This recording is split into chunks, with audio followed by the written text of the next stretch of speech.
everyone, I'm Jessica with Oberlo. I'm Melvin. And Melvin's dropshipping store made $15 million in 2 years. Now, Melvin doesn't own a Lamborghini, but he does own an e-commerce company that employs 17 people. It's safe to say that Melvin knows his stuff, and today he's going to share 5 dropshipping products that you should start selling with Oberlo right now. Let's get started.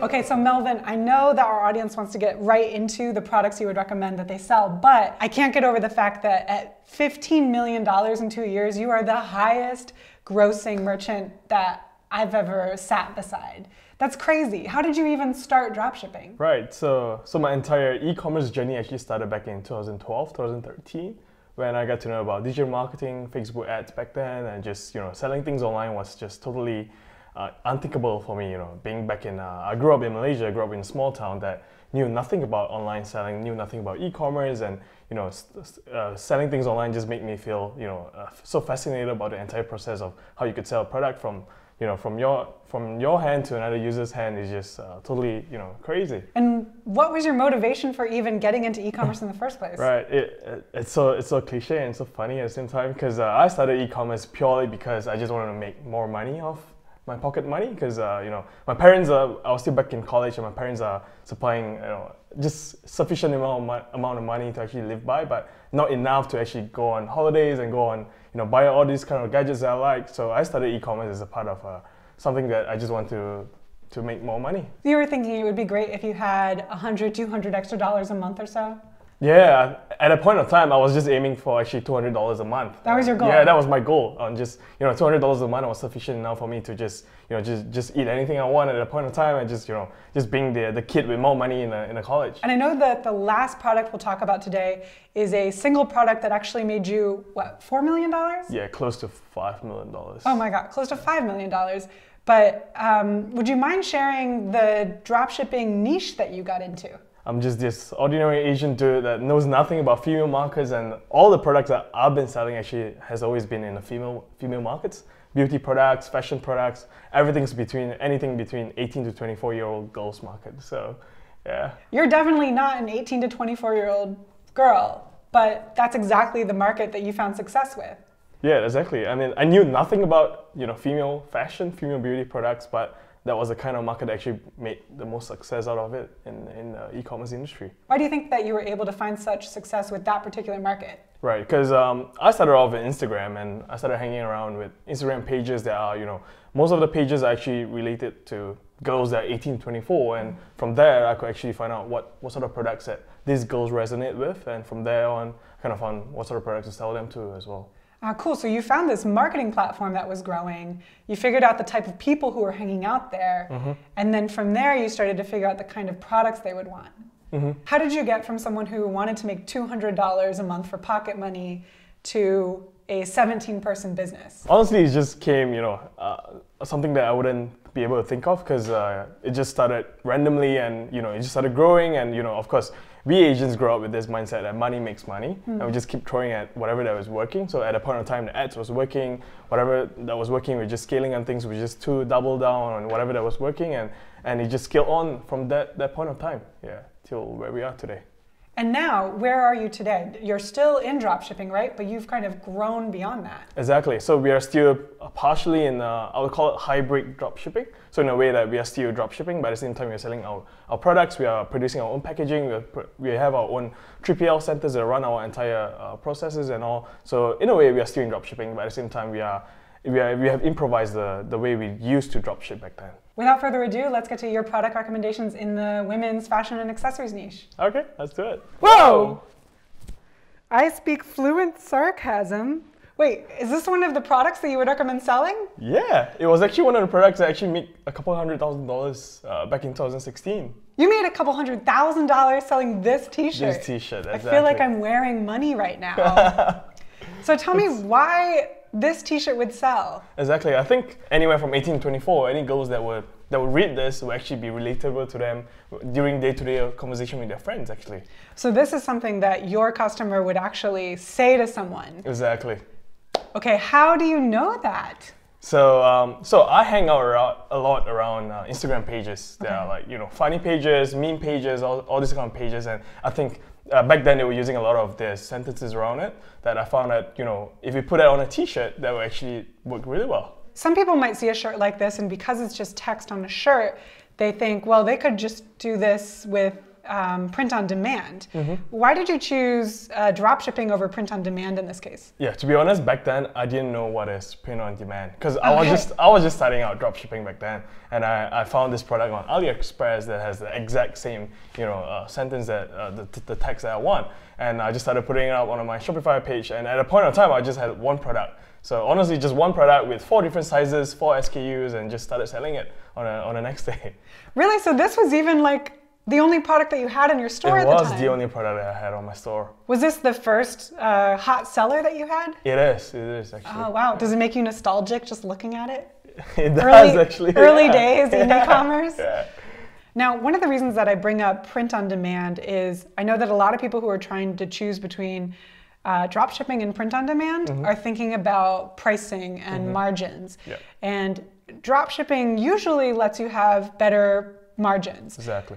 But talk to me about how you price something like this to make sure you get those margins. Sure. Most of the time, I think, especially in dropshipping, where pricing is really important because of the bottom line, we always price our pricing 5 times the price of the product, most of the time, 4 to 5 times at least. So at least you control your product cost at about 20% most of the time to ensure that you spend, for example, if you spend 50% on marketing and 20% on product, so you are left behind with 20 and 30% margins, and that's where the every dropshipper is aim of having 20 to 30% of margins. 20 to 30% profit margins. That's right. Okay, so 20 to 30% net profit margins is the goal. Exactly. Okay, you just threw out a lot of numbers, so I'm actually going to ask if you could maybe hop into a spreadsheet to show us what you're talking about. Sure, I'll do it. So for example, if the shirt is costing about $4, I think, so we will at least sell this at about $20, and plus shipping, maybe like charge a $2 or $3 shipping, and you end up with about $25. Okay, so you do charge shipping on your products? We do. Okay, so your total retail would be $25, and that would account for the shipping and other costs, perhaps? Exactly. We've got to take account into Shopify processing fees as well. If there's any returns or exchanges or lost parcel, at least you have some margins there for you to play around with it. Okay, you just kind of rounded up there. You weren't using like fractions of percentage for returns. Okay, well that's actually pretty simple math once you put it in the laptop like that. Talk to me about the channels that you used to market this t-shirt. Exactly. So we started off selling these products on Instagram through influencers. So we found a lot of influencers on Instagram that has like millions of followers, and we actually reached out to these influencers and asked them if they are available for shoutouts and what are their rates are, and we just kind of push all these contents to our influencers under the network and to actually just push the products out. Can we actually take a look at those ads? Sure. Okay, we're on the computer now, and this is a screenshot because I know this business was from a couple of years ago.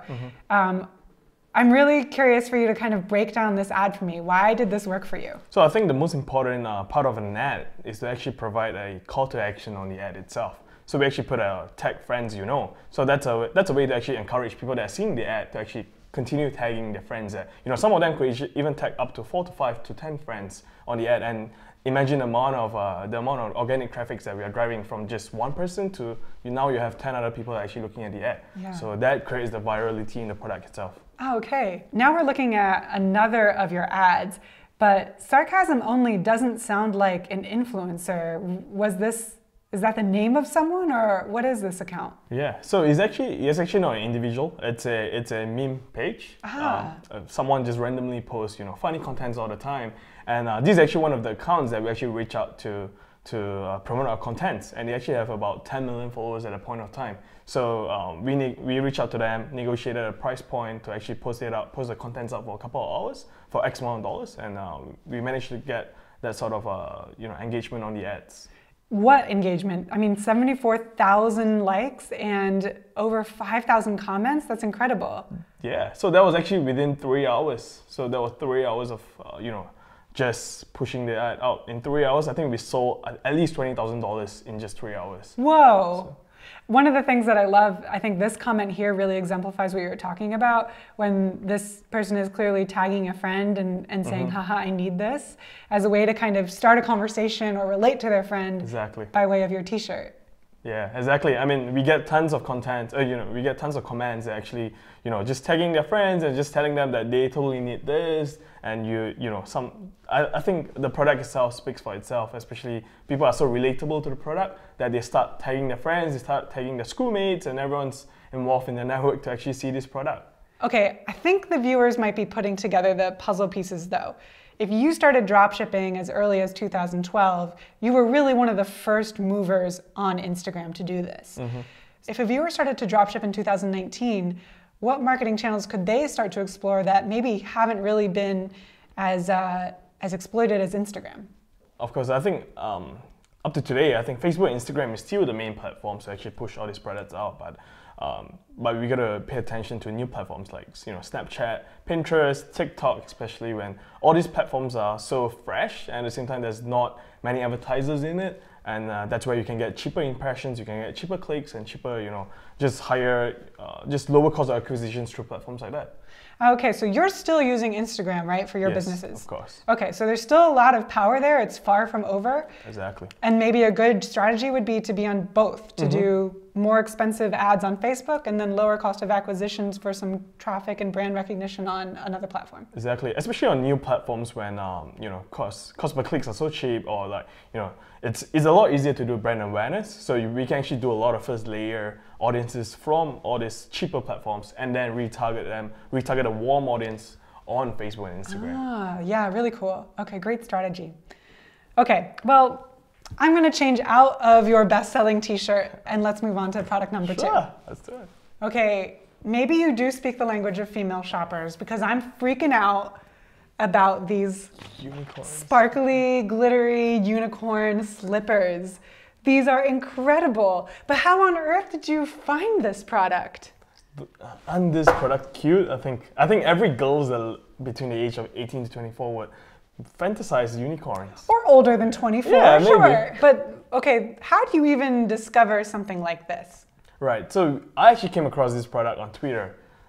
Twitter? Twitter, yeah. Someone was actually just, casually posting about the product they bought from Amazon back then and just, showing the products on Twitter. So I thought it would be a product that would blow off on Instagram. And so that's why we replicated the products and set out a Shopify store within the next day and just started selling it on Instagram.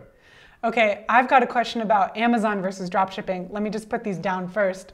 It's about to get serious. What I want to know is, you see this product because someone else said they bought it on Amazon. Why didn't you instantly go, oh, well, if you can find it on Amazon, I'm not going to dropship it? Yeah.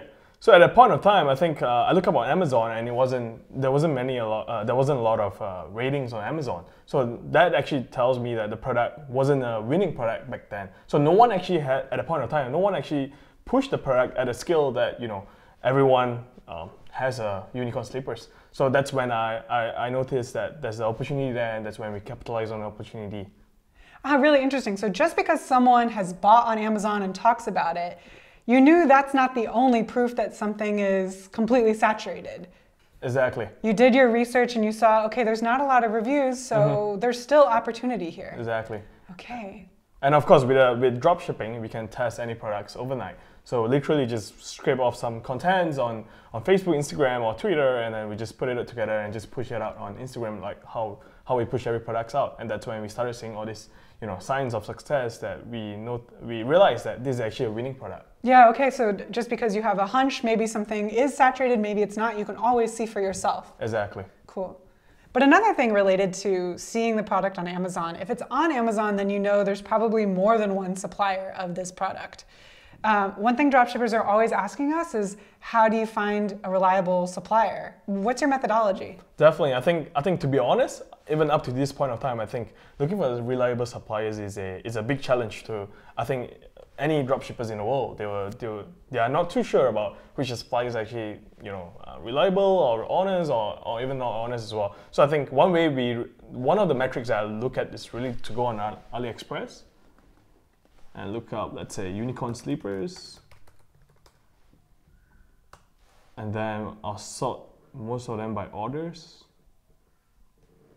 and just looking at the amount of reviews, the amount of orders that actually, these suppliers are getting, and all the badges that they earn from AliExpress, that actually gives you an indication. But at the same time, we actually split our orders across different suppliers as well at the same time to actually find out who has the best, quality of products, who has the most reliable fulfillment processes, or who has the best shipping processes around it as well. So that tells us, which suppliers to work on 2 weeks down the road as well. Wow, okay, that's some advanced stuff. You actually test suppliers with different segments of your customers. Exactly. I think a lot of our viewers are still hoping for like several customers, let alone enough to make a test out of. But I wanted to dig deeper into some of what you just said.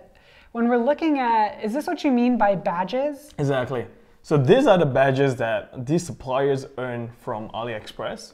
So to recognize them as a top seller on AliExpress, so that most of the time gives you an indication that they are pretty okay. They're not here to scam you, or they're not here to give you shitty products, because they have these reviews, these badges that they earn as well. So does the amount of orders, does that tell you anything about a product being too saturated and not something that a dropshipper could sell? Not really, because the amount of orders actually give you a validation that the products is actually selling pretty well. But at the same time, yes, other sellers might be already selling the products, but the market is so huge, so big, doesn't mean that you can't be selling these products as well if there's 10 other sellers are selling it. Okay. If you want more information about researching the best suppliers on AliExpress, we actually just created a video on this topic, and you can check it out right there. While we're in AliExpress and looking at the price, let's go through your pricing math again. So if this is about $10 a pair with free shipping, I would I'd multiply that by 4. Wait, that would be like $45? Exactly. What audience are you finding that will pay $45 for these slippers? Right, because I think, let's not talk about price point. I think it's all about marketing is all about creating the perception on how much a product is worth. If your the contents that you're creating is not up to $45, of course, the perceived value from the other part, which is the users, will definitely not perceive it as a $45. But if you perceive, you create the value that this product is worth $45 through your packaging, through your shipping time, through all these kind of features that you have in the product itself. I think at the end of the day, it's all about how you make the product to perceive as a $45 item rather than someone selling it at $20. Okay, and that probably all begins with the ad, having an ad that really shows the value of this product. Exactly, not just the ad, but up to the landing page, the product page, the entire checkout funnel as well, and all these warranties or all these exchanges or returns that you have in place, that actually creates the confidence of consumers as well. That's interesting, because a lot of dropshippers are afraid to write on their websites about shipping times or return policies, but you're saying put it all out there. Exactly. I think it's better to put it all out there than just to fake it, because at the end of the day, if, say for example, a consumer's dispute the transactions, most of the time you're most likely to lose it if you actually put out all these fake informations. But if you're actually putting real information out there and keeping consumers actually informed all the way from them buying it to shipping it to receiving it and their reviews after that, I think that itself will enhance the entire dropshipping experience. But to sell this at $45, I would imagine you should hire an agency to really make a really fancy ad with a lot of close-ups. So is that what you did? No, we didn't actually. So I actually got this product in, and I got my sister-in-law, which is my business partner, to actually wear on it, and she was just dancing in front of her pouch. And I was just taking video of her dancing in front of her pouch, and the video just went crazy because of the product itself. There's lights on it when you jump on it, so people get really fascinated about the product, and it just blew overnight here. Whoa, so you basically got a relative to wear these, you took up your iPhone and you said dance.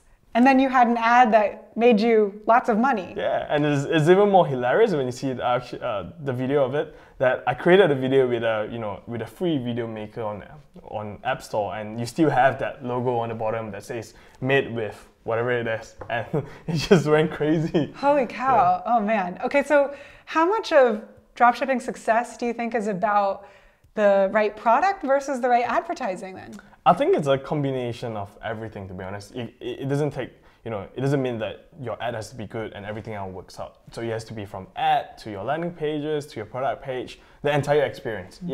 It has to come hand in hand. It doesn't mean just either one of them works and the entire thing works. So it doesn't work that way. Okay, so you were pricing that at $45. You had a great ad. How much did you make selling these unicorn slippers? I think we made about $90,000 or somewhere less than $100,000 selling these products. And you say that with a disappointed voice because you're a $15 million dropshipper, so that's low for you.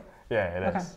Yeah, and of course, but we use this product as a traffic driver product because products like that attract a lot of high click-through rate and a lot of consumers, a lot of traffic is actually coming in to just look at a product, and that's when we upsell them with lower price point products or products that are actually evolve around the fantasy, like unicorn or mermaid or whatever it is, that we were just selling a bunch of other related categories around it to actually increase our AOV and to increase our lifetime value as well.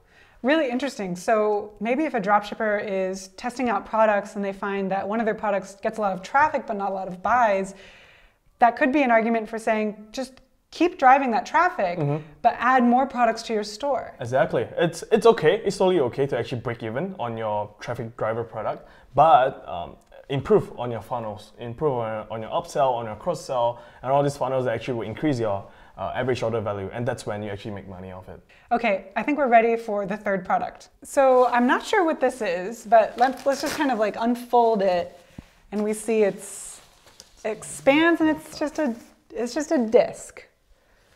What is this? It's actually a makeup travel bag. Is it? You can put all your makeup stuff in it, just wrap it up, and just pull it up, and just pack and go. I see. Okay, so you can just pile it on in there. Exactly. And then you pull the cords, and that actually, it tightens it up.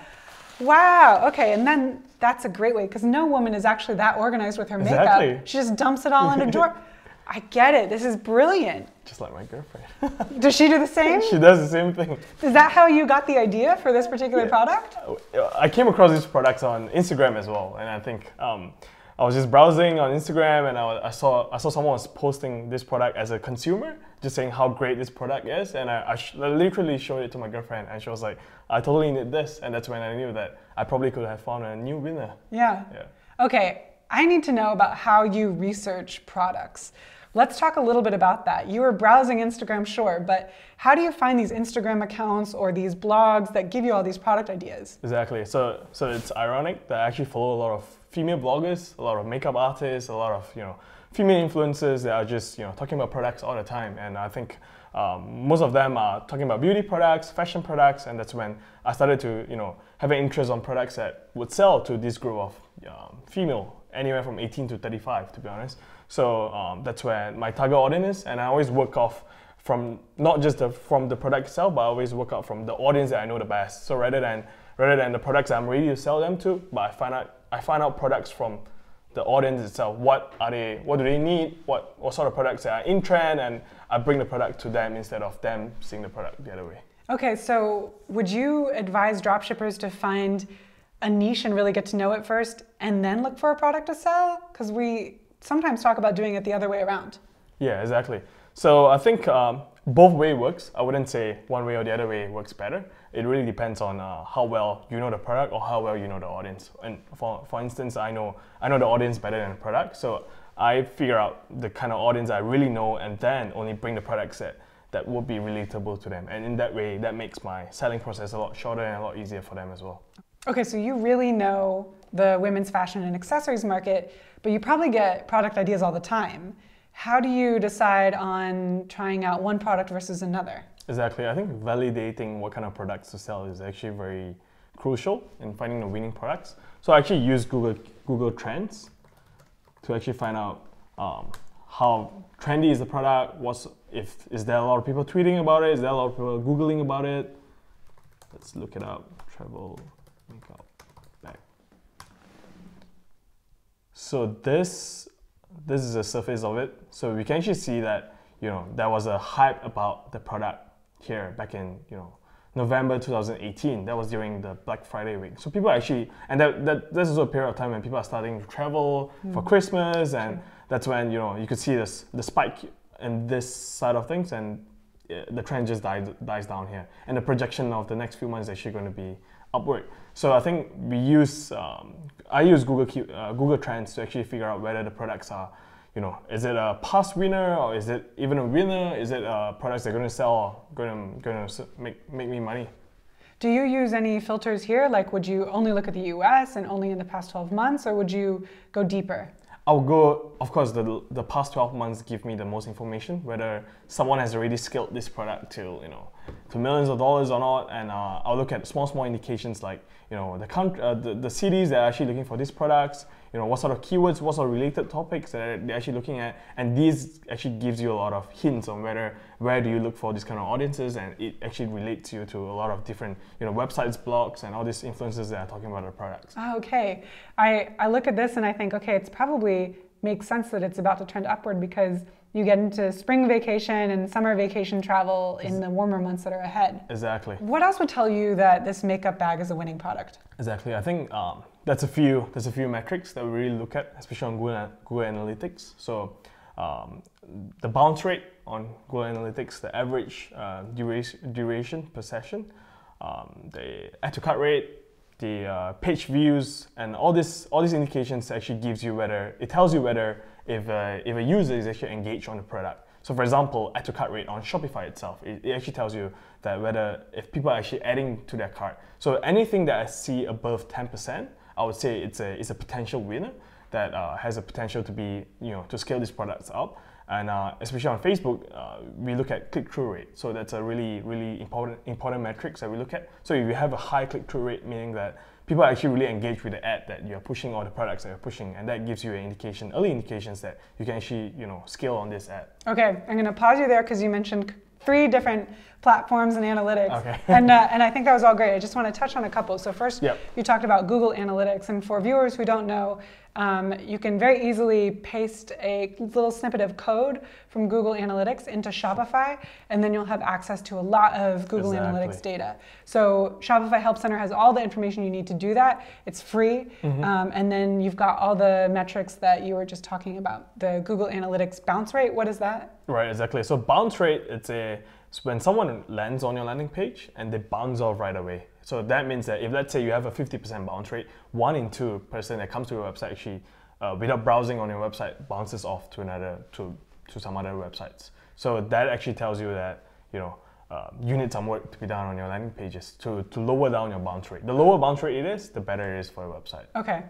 And then you had also talked about Shopify add to cart percentages, and you said anything over 10% is good. You're saying if 10% of visitors add a product to their cart, you're in a good place. Exactly. I mean, that's the baseline, but of course, if you go into 20-30%, that would be the most ideal. Okay. That's when you realize that you actually found a winner product. But if you see anything above 10, it's workable. So you just gotta fix your product page. You can put in all this kind of urgency on your product page to actually increase the add to cart rate. Okay. And then the last thing that you mentioned was Facebook click-through rates.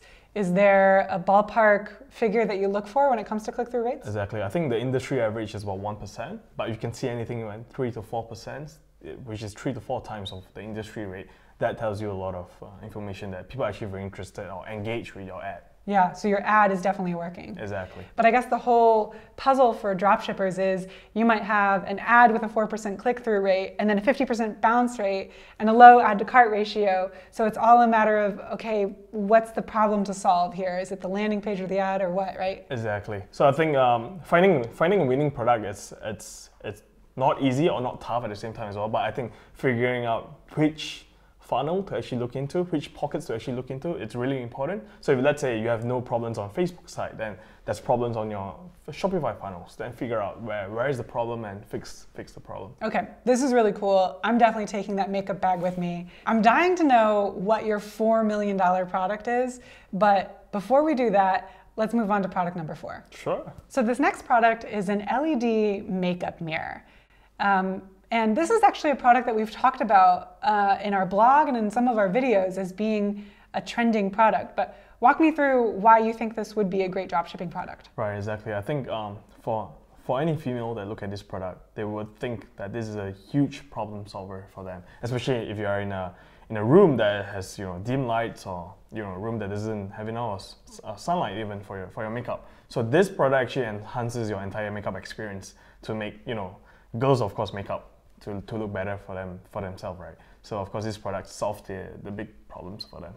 This is interesting because the products that we've talked about so far, they haven't all been problem solvers. The makeup bag, yes, but the unicorn slippers, it's not solving a problem. So what's your philosophy? Some dropshippers only want problem solvers, but you kind of mix it up. Right.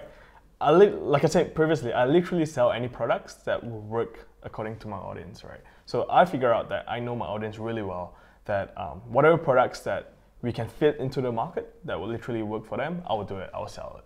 So this is one of the products I actually see selling to the audience that I was selling to. So that's why we have a mixture of products that are problem solver, we have products that are novelty, and we have a combination of both as well. So one thing that's clear to me and that sets you apart from other dropshippers is you're not so focused on the product, but you're so focused on your target market.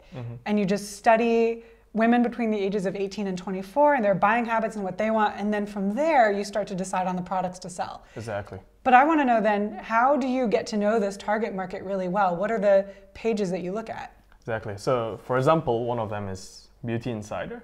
So this page actually recommends a lot of beauty products to female. I would imagine all of them stands anywhere from 18 to 24 or even 18 to 30. So all these products that you see them posting every day, you can actually get some ideas of these products, but you can sell not exactly the same products, but the products that are evolving around the products that they were recommending. So that gives you a more, a broader brainstorming ideas on what sort of products that we can actually go into, what sort of products what kind of problems they're actually solving, and that's a way to actually find out the products. And if we go up and say we follow them, then we see a lot of suggested accounts, right? Exactly. Would you follow those accounts just to get deeper into the rabbit hole with this audience? Yeah, so this feature by Instagram is actually really, really powerful. So it tells you all these pages that are related to this page, and you can, if you have the time, go through each of these pages, and you can actually have a drop down on even on the next page, and that gives you a bigger group of pages to look at or to follow and to get inspirations from. Let's go back to Beauty Insider, because say if I was browsing Beauty Insider and I thought maybe this is like a lip gloss or something, transforming glitter lips. Okay, well, that is really intense.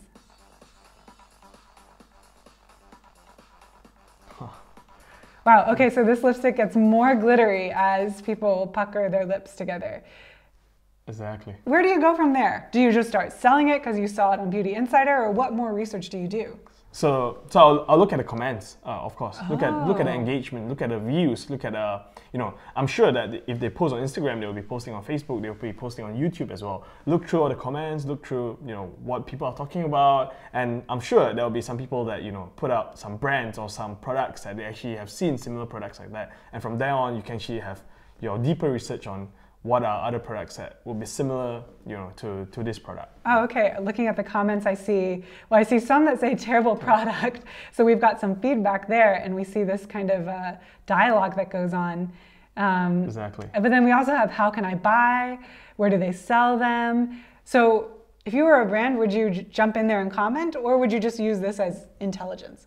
I'll use this as intelligence. I normally don't give out a lot of information on any of the posts that I see, but I actually use all this kind of information that all these consumers are putting out there to actually put a puzzle together to find out what kind of products that people actually love or actually want to use end of the day. Yeah. Okay, so you might go through an account like this and take note that this has 74K views, and then you'll compare that with this and see how many views does this have, and start to narrow down your product ideas from there. Exactly.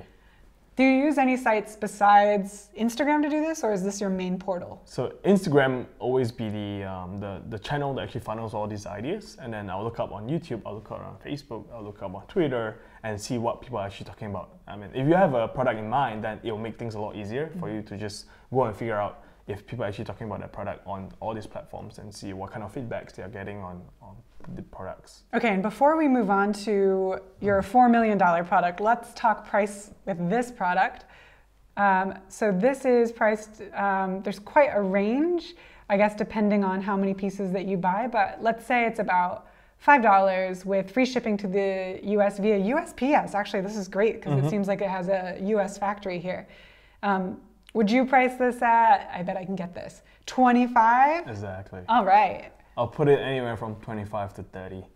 And you would never offer free shipping on something like that. Yeah, exactly. Because I think a lot of dropshippers offer free shipping. Yeah. And I try to do the opposite of doing free shipping because I think that creates a, the entire perception that, we are using a more reliable services. And of course, that gives us a room to actually use a different alternative of shipping method that every other dropshippers are actually doing it. Because with another $5 extra or $3 extra, you can actually use a lot of different special line, shipping services in China, not just the one they're actually offering on AliExpress. Okay, so there is room to go outside of ePacket.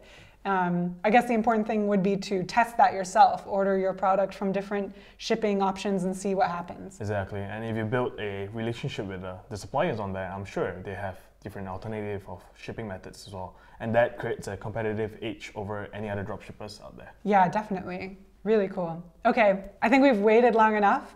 Let's talk about your multi-million-dollar product. Sure. Well, Melvin, you've turned me into a $4 million mermaid. This is the product that made you $4 million? Exactly. Wow. I'm going to try to give it a little flap. So I'm actually wearing the product that made you not 6, but 7 figures in sales. Exactly. Let's take a look at this product in AliExpress because I want to talk about the price point of this product. Sure. I see that it's actually not the cheapest product. Walk me through how you price this. Exactly. I think so we have 2 versions for the adult version and a kids version. So for the adult version, I think it costs about, it costs about 12 to 13 US dollars. And to price this mermaid blankets, I think we were selling about 60 US dollars. 60 US dollars? 60 US dollars, exactly. That's a high price point. It is. And we, of course, in the beginning, we did not customize anything on a mermaid blankets, but when we found that it was a winning product, the first customization that we did was actually to customize the packaging. So to include our branding and the entire mermaid experience that we have around the packaging, and that increased the value of the product as well. Okay, I get that the packaging would help with the brand perception, but when someone's seeing this product for the first time, how do you convince them that it's worth $60? Yeah. So one thing on our side itself also is because of the size of the product, right? So the product is not a small tiny product, but it's actually a pretty big. It fits up entire adult. So that itself speaks volume, and that itself speaks the value of the product itself as well. So that creates even more value towards the product. Did you just create an e-commerce joke that in itself speaks volumes? Because you talk about volume sales and the actual size of the product. Yeah. Because I mean, at the end of the day, everything's about creating perception, right? So that's really marketing is about perception. And then tell me about those ads that you used. Was this something that you made a video ad for, or how did you get this flying off the shelves? Right, so we started contacting a lot of small little influencers on Instagram, actually just sending products out to them, and in return we got all this content from all this small time influencers that we got from them, and from there we actually make them into videos or slideshows to actually push out on Instagram and Facebook. So you weren't working with big meme accounts this time, but rather micro-influencers. We were working on micro-influencers to produce content, and then from content we actually use all this big meme account to actually scale it up on a bigger scale. Oh, okay, so you didn't really care whether the micro-influencer got you a couple sales or not. You were in it for the photos that they Exactly, the content was the one that actually more valuable to us, because we know with the scale of the network or influencers or the meme pages, that's a lot bigger scale than all these micro-influencers. I see. How much would you pay, or how much would you pay today for that? We pay nothing for all these micro-influencers, only all these meme pages that we're actually paying them. Oh, okay, because I guess you send them the product for free. Exactly. And you just ask for photos. Exactly, and we tell them what sort of content we want, how do we want them to pose it, and all these kind of instructions that come with it. Ah, okay. So can I actually see some of the ads you use for this? Sure. Let's go into the computer. So this is one of our winning ad. We actually shot this in a studio. So these two are actually our models. Okay. And so we found out that a lot of our consumers are actually buying them for their bestie. So during Christmas season, during their birthdays and all this kind of thing, and that's why we have a call to action of tag your bestie on Instagram, and it just went viral. Wait, how did you figure out that your shoppers were buying this product for their besties? Because we have emails from our customers saying that they want them in two different colors or even same colors, and that tells us that they're actually buying that off for their, their other half or whatever it is. And we have people emailing us and telling us that they're actually buying it for another bestie that is, crazy about mermaid. So that gives us a lot of information about what kind of audience that we are targeting as well. Did you ever try discounts, like buy two, get 50% off? Yes, we do. So we do a lot of tier pricing or volume discounts. So the more you buy, the cheaper you get per item, price per item. Okay. And then there's this other ad that you created. Now this is back on that meme account, right? Mm-hmm. Exactly.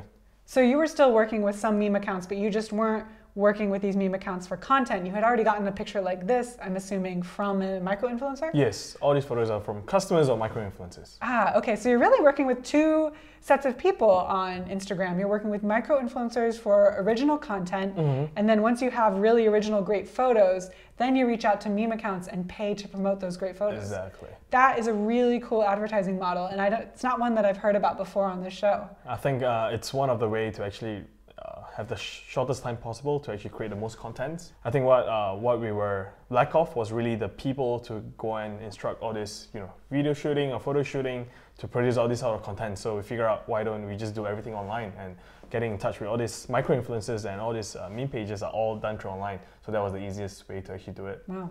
Okay, and when you start running the ads on Facebook, who are you targeting for something like this? Right, so we, so especially the girls that are really interested in mermaid, or like even with unicorns, they are pretty related in a way, that we were targeting people that are interested in Ariel, the mermaid. Ariel, the Disney mermaid. Exactly. Oh, of course, yeah. So from there, we get to expand a lot of interest on Facebook, and of course, Facebook provides a lot of information on who to target to, what sort of audience, and it connects to our Google Analytics, and that tells us, what kind of age group of people are buying our products, and from there on, we got pretty much information on how do we target these products. Okay. Melvin, these product suggestions have been absolutely incredible. Before you leave though, I want to ask you for one piece of advice that you would give new dropshippers who are starting out in 2019. Just do it. I think dropshipping is about finding the right product to sell. There's never a right product to sell, but there's always, it's all about how you sell it, how you market it, and end of the day, you just got to know how to make money off it. That's awesome. Thanks so much for joining us today. Pleasure. And for those of you who have any questions for Melvin, make sure to leave them in the comments, and he'll respond with his thoughts. Thanks so much for watching, and until next time, learn often, market better, and sell more.